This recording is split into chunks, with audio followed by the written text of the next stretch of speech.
you guys, this is Barons. I have your Number Corner catch-up lesson for Wednesday, November 25th.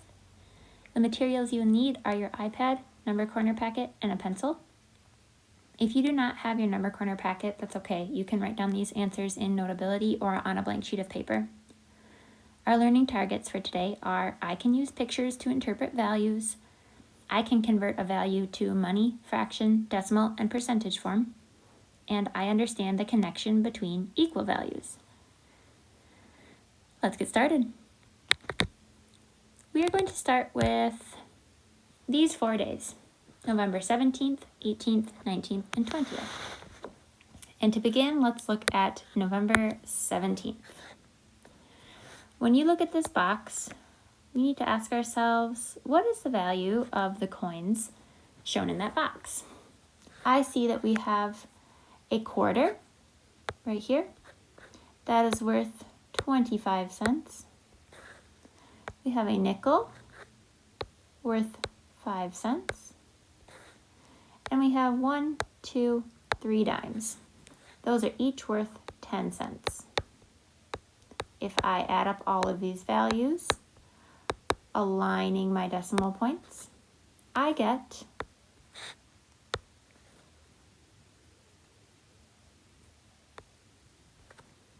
60 cents. So for the 17th, the money value that I have is $0.60. Let's move on to the fraction. I know that my money value being 60 cents and having this decimal point here means that it is actually 60 hundredths. That is because this 0 right here is in the hundredths place. So I can write a fraction like this, 60 hundredths. I could also write the fraction 6 tenths, because 60 hundredths and 6 tenths are equivalent fractions. Lastly, if I look at the decimal part of this, I know that my 60 cents looks like this with the money sign. And if I take away the money sign and the $0, I am left with my decimal format, which is 0.60. You can also just write 0.60. In order to figure out what the percentage is, I have a little trick where I can look at the decimal format right here. I see where the decimal point is, and I move it 1, 2 places to the right. When I do that, I am left with 60 and the decimal point right here. If I have the decimal point right here, that means that I can write it without the decimal point and it just looks like this, 60. I add my percent sign and that's my percent, 60%. Copy those down under 1117 or November 17th, and then we will move on to the 18th.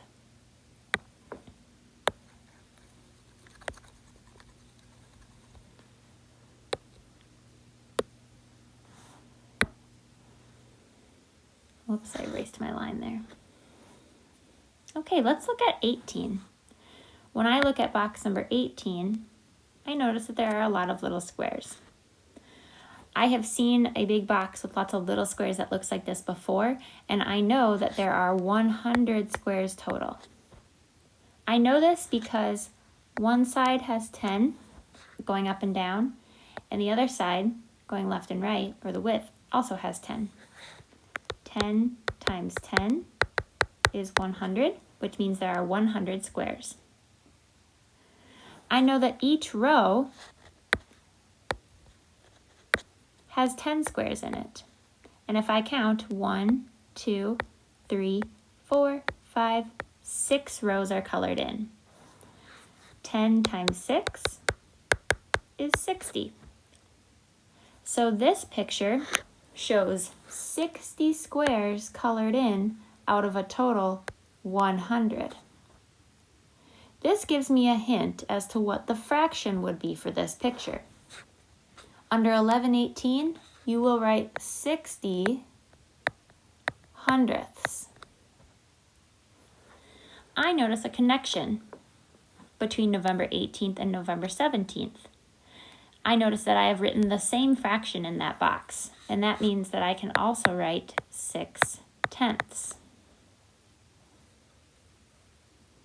If the fraction for day 18 is the same as the fraction for day 17, that tells me that I can most likely write the same money value as well as decimal and percent. This picture shows 60 out of 100 boxes are colored in. The money value for that is 60 cents. 60 out of 100 boxes also is the same as the decimal 60 hundredths, and that means that our percentage will be 60%. Record those for November 18th.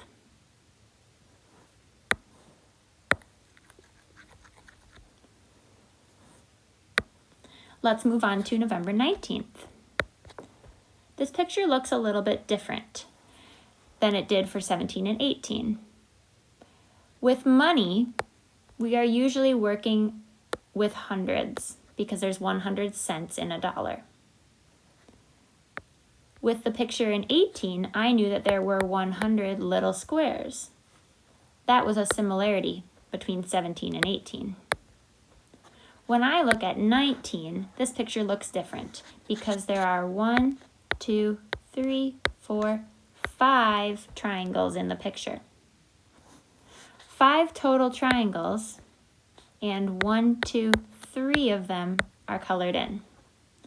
That tells me that one of the fractions I can write for 1119 is 3/5. However, I notice that there's a connection between this picture for 19 and the pictures for 17 and 18. If I were to take my pencil and split each of these triangles in two, like this, then I am left with 1, 2, 3, 4, 5, 6, 7, 8, 9, 10 triangles total. There are 10 triangles total, and 1, 2, 3, 4, 5, 6 of them are colored in. That shows me that I can also write 6/10 as a fraction. And if I look in my boxes for 1118 and 1117, I see the same fraction, 6/10, listed under both of those. That tells me that even though my first fraction that I wrote was 3/5, it is equal to 6/10 and 60/100. That means that my money amount and my decimal and percentage for picture number 19 will be the same as it was for 17 and 18. You might be catching on to a pattern here. Record your money, decimal, and percent for 1119.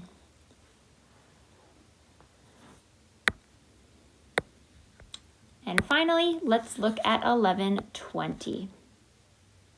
There are 1, 2, 3, 4, 5, 6, 7, 8, 9, 10 total boxes, and 6 of them are colored in. You may have already caught on to this pattern, but the fraction for November 20th is 6/10.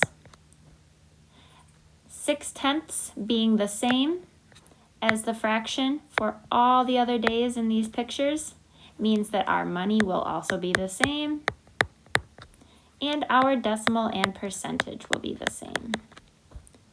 Record these values in your Number Corner packet and submit a picture to Schoology.